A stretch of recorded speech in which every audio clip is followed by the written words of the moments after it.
Eh bien bonjour à tous et à toutes et bienvenue sur la chaîne présentation de manga. Hop hop hop, petite intervention pour te dire que dans cette vidéo je vais te présenter les meilleurs animés disponibles sur la plateforme Crunchyroll. Il va donc tu t'en doutes y avoir des titres populaires mais pas que. Donc regarde la vidéo en entier et s'il y a ne serait-ce que un animé que tu n'as pas vu, il faut absolument que tu fonces et que tu ailles le voir. Allez, je te souhaite une bonne vidéo. Et j'attaque tout de suite avec l'exception de la vidéo, l'adaptation animée qui à mon sens est quand même moins bien que son manga, ça va être Naruto. Mais si je t'invite à le regarder, alors là tu peux l'avoir sur d'autres plateformes que Crunchyroll, c'est surtout parce que la version papier se termine en 77 tomes et que ça coûte très cher et que la version animée est vraiment très bonne, donc va pas dépenser autant d'argent pour avoir quasiment la même sensation pour beaucoup moins de sous. Et on va enchaîner avec la relève du genre shonen, la nouvelle génération du genre shonen avec les 3 animés très populaires, à savoir Jujutsu Kaisen, Demon Slayer, et ce qui à mes yeux est le meilleur animé de tous les temps et toutes catégories confondues, que ce soit en termes de design, de beauté, de combat, de sensation, de frisson, My Hero Academia. Si à l'heure actuelle, ce qui est très peu probable, t'as pas vu My Hero Academia, regarde absolument. La saison 6 qui va sortir en plus, ça va sûrement être la saison de l'année 2023. Ne passe pas à côté de ça. On enchaîne avec une référence du manga qui a une très belle VF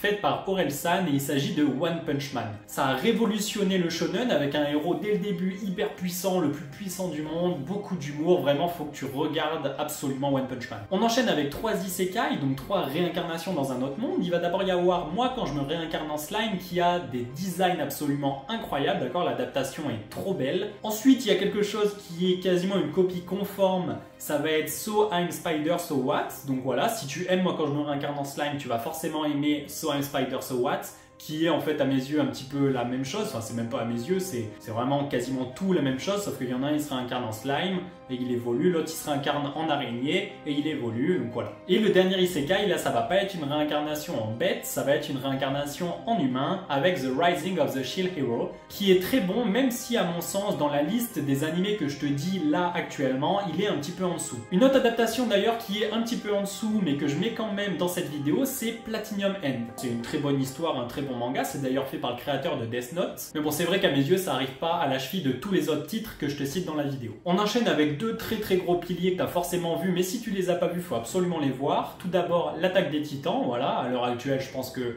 tout le monde connaît et c'est très difficile de ne pas l'avoir vu quand tu es fan de manga et d'anime. Et un manga un petit peu plus vieux mais qui est atemporel, indémodable, Hunter x Hunter. Et si t'as toujours pas vu Hunter x Hunter malgré ses plus de 150 épisodes, va absolument le voir. Et si tu as déjà vu Hunter x Hunter, va absolument le revoir, d'accord? C'est clairement l'un de mes animés préférés et c'est pareil pour beaucoup de gens. On passe aux œuvres que je vais qualifier d'attachants avec dedans Spy X Family qui est sur Crunchyroll et qui est vraiment très bon, il faut passer le cap. Tu peux que passer un bon moment devant cette histoire. On a ensuite Arrête de me chauffer Nagatoro où là il faut passer un autre cap parce que c'est un autre délire d'histoire mais pareil tu peux que rigoler devant, c'est trop bien même s'il y a un petit peu de romance et que t'es pas forcément fan, vraiment je te le dis, tu peux que passer un bon moment. Et on va enchaîner avec une adaptation animée qui a une saison 1 absolument incroyable et une saison 2 absolument critiquable, The Promised Neverland, voilà. Il faut le regarder, ne serait-ce que pour la saison 1 qui est révolutionnaire. On passe maintenant aux animes avec beaucoup d'intelligence, beaucoup de matière grise et on va commencer avec le pilier de cette catégorie, Death Note. Voilà, si tu l'as pas vu, regarde-le. Et si tu connais quelqu'un qui veut commencer les animés, les mangas mais qui sait pas par quoi, fais-le commencer par Death Note. Autre œuvre avec quelqu'un d'intelligent, d'ailleurs quelqu'un qui à mes yeux, tout manga confondu, a le plus de connaissances et il s'agit de Dr. Stone. C'est une adaptation animée qui est très bonne, qui est aussi bonne que sa version papier d'ailleurs, des très beau design, il faut absolument la voir. On enchaîne avec une histoire un petit peu moins connue mais qui doit impérativement être vue à mes yeux, il s'agit de No Game No Life où là c'est beaucoup trop bien et là il y a beaucoup de matière grise, c'est...